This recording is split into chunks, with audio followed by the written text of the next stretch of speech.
এক ছিল শান্ত ছোট্ট গ্রাম, নাম তার শ্যামপুর। সেই গ্রামে থাকতেন হালিমা খালা, এক মায়াময় একলা বৃদ্ধা। একদিন বিকেলে খালার উঠোনে এসে পড়ল এক ক্ষুধার্ত বিড়ালছানা। চোখে ভয়, মুখে ক্ষুধা। খালা বললেন, আয় মা, দুধ খা। দুধ খেয়ে সে খালার কোলে ঘুমিয়ে পড়ল। সেদিনই তার নাম রাখা হল টুনি, আর শুরু হল এক মায়ার গল্প।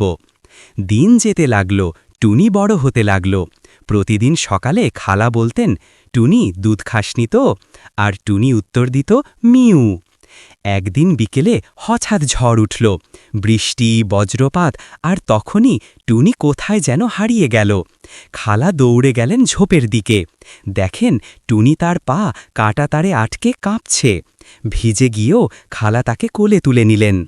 রাতভর খালা তার যত্ন নিলেন, দুধ খাওয়ালেন, তেল মালিশ করলেন।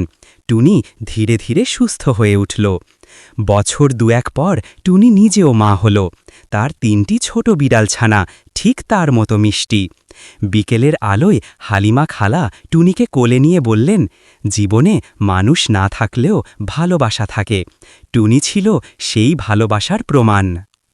টুনির জন্য সবাই লাইক সাবস্ক্রাইব করে দিন।